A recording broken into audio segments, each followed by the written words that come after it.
सध्या नगरपालिका निवडणुकांचं वारं जे आहे ते जोरात वाहू लागलेलं आहे. राजकीय विरोधात असणाऱ्या राजकीय पक्षांचे एकमेकांविरोधात जोरदार वार प्रतिवार पाहायला मिळत आहेत. नुकतीच भोर नगरपालिकेसाठी चंद्रकांत पाटील यांची सभा झाली होती आणि त्यानंतर दादांनी असं आवाहन केलं होतं की भाजपला मतदान करा. मुख्यमंत्री भाजपचे असल्यामुळे भाजपला मतदान करा. मात्र त्यानंतर त्यांच्या विरोधात जी राष्ट्रवादी लढते त्यांच्या स्थानिक आमदारांनी असं म्हणलेलं होतं की थोपट्यांवर त्यांनी टीका केली होती आणि भाजपचे जे उमेदवार आहेत ते कुठेतरी मटका किंग दारू असे 2 नंबर धंदेवाले आहेत अशी टीका जी आहे ती स्थानिक आमदार शंकर मांडेकर यांनी केलेली होती. या संदर्भात बोलण्यासाठी आपल्यासोबत भाजपचे नेते आणि माजी आमदार संग्राम थोपटे आहेत. खरं तर त्यांच्या नेतृत्वात भाजपचे सर्व उमेदवार सध्या ही निवडणूक लढत आहेत. दादा, काही दिवसांपूर्वी चंद्रकांत पाटील यांची सभा झाली होती, त्यात त्यांनी आवाहन केलं होतं की भाजपला मतदान केलं. त्यानंतर खरं तर शंकर मांडेकर यांनी असं म्हणलं की दादा तुम्ही ह्यांच्या नादी लागू नका, म्हणजे तुमच्या नादी लागून तुमचे हात खराब करून घेऊ नका. आणि त्यानंतर त्यांनी म्हणलं की थोपटे कुटुंब म्हणजे दूरदृष्टी नसलेलं कुटुंब आहे. काय त्याच्यावर उत्तर तुमचं? नाही, आता सगळ्यात पहिली ही निवडणूक काही विधानसभेची नाही. विधानसभेची निवडणूक झाली, जो निर्णय सर्वसामान्य जनतेने दिला तो आम्ही स्वीकारलेला आहे. त्यामुळे तीच कॅसेट परत परत त्या ठिकाणी बोलणं किंवा वाजवणं ही मला योग्य वाटत नाही. आता माननीय चंद्रकांतदादा पाटीलांनी त्या ठिकाणी काय सांगितलं, आमचे भारतीय जनता पार्टीचे सर्व 21चे 21 उमेदवार या निवडणुकीमध्ये उभे आहेत आणि त्यांना तुम्ही भरघोस मताने निवडून द्या. हा लोकशाहीने दिलेला अधिकार आहे. त्या अधिकाराप्रमाणे त्यांनी त्या ठिकाणी जनतेला आवाहन केलं आणि आता ही मंडळी बोलत आहेत आणि कोण कोणास म्हणाले, मटकेवाल्यांना इतरांना जी काय तुम्ही म्हणताय कोण कोणास म्हणाले. अजूनही कला केंद्रामधल्या गोळीबाराचा आवाज त्या ठिकाणी आम्हाला ऐकू येतोय. आम्ही आजपर्यंत आमची संस्कृती कधी सोडली नाही. तो त्यांचा जरी वैयक्तिक प्रश्न जरी असला तरी सुद्धा राजकीय जीवनामध्ये आम्ही कोणाबद्दल व्यक्तिगत कुटुंबाबद्दल कधी चिकलपेक आजपर्यंत केलेलं नाही. बोलण्यासारखं बरंच आहे. पहिल्या स्वतःच्या संस्कृतीचा तुम्ही विचार पहिला करा आणि आमच्याबद्दल नंतर बोला. राहिला प्रश्न दुसरा थोपटे कुटुंबाबद्दल, गेले 40 वर्ष माझे वडील असतील, त्यांच्यानंतर मी असेल, जनतेनं आम्हाला त्या ठिकाणी कामाच्या जोरावरती त्या ठिकाणी निवडून दिलेलं आहे. आम्ही कुठल्या पक्षात रात्रीत आदली बदली जाऊन उमेदवारी घेतलेली नाही. त्यांनी त्यांचा पूर्व इतिहास पहिला तपासावा.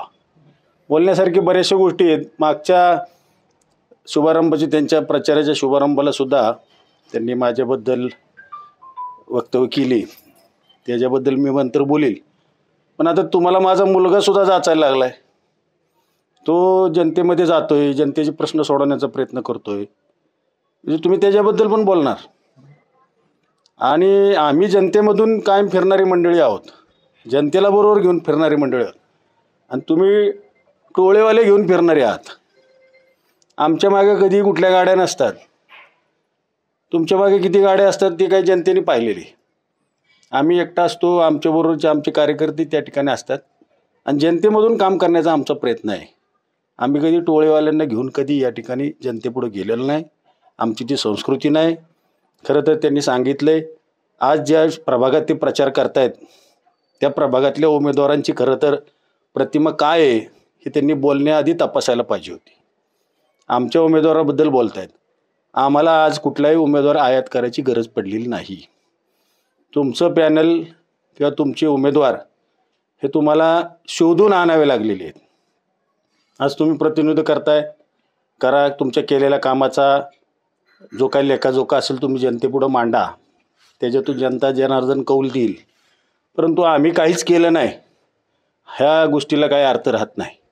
गेले 3 पंचवार्षिक या भोर शहरामध्ये पूर्वीच्या काळापासून जर आपण पाहिलं तर करोडो रुपयाची विकास कामं या ठिकाणी आजपर्यंत पूर्णत्वाकडे गेलेली आहेत.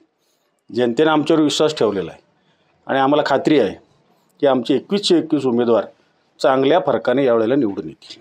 त्यांनी असं म्हणलं की अनेकांचे कुटुंब या 2 नंबर धंदे किंवा दारू मटकेवाल्यामुळे उद्ध्वस्त होत आहेत, तरी सुद्धा वारंवार भाजपकडून किंवा तुमच्याकडून त्यांना उमेदवारी दिली जाते. पुन्हा तेच मी तेच म्हटलं ना, ज्या प्रभागात ते आता प्रचार करतायत, प्रभाग क्रमांक 1, त्या प्रभागामध्ये तुम्ही जे उमेदवार आहेत त्याच्याबद्दल पहिली माहिती घ्या, मग आम्हाला बोला. त्यातली पहिली माहिती घ्या ना त्या प्रभागातली. तुम्ही कोणाच्या प्रचाराला फिरताय, तुम्ही कुठली माणसं प्रचारासाठी घेऊन येताय. आम्ही तर काय कुठली बाहेरची माणसं इथं प्रचाराला बोलवलेली नाहीत. आता तुम्ही घरोघरी जाऊन प्रचार करताय, चांगला प्रतिसाद सुद्धा तुमच्या या दौऱ्याला पाहायला मिळतोय. पुन्हा एकदा मागच्या जे निवडणुकीत झालं तेच होईल का? पुन्हा एकदा वर्चस्व भाजपचं राहील? 100% यावेळेच्या निवडणुकीत 21-0 अशा पद्धतीचं त्या ठिकाणी चित्र असेल आणि भोरच्या जनतेचा कायमस्वरूपीचा विश्वास हा आमच्या पाठीमागं आहे. आम्ही कामं त्या निमित्ताने केलेली, जनतेसमोर कामाच्या माध्यमातून आम्ही आजपर्यंत गेलेलो आहोत. त्यामुळे या जरी कुणी काही वेगळ्या भूलथापा जरी त्या ठिकाणी देत असलं त्याला बोरकर जनता या ठिकाणी बळी पडणार नाही. धन्यवाद. तर विविध प्रश्नांवर भाजप नेते संग्राम थोपटे यांनी आपली प्रतिक्रिया जी आहे ती दिलेली पाहायला होती. कॅमेरा पर्सन आणि सह विनय जगताप, TV9 मराठी, भोर, पुणे.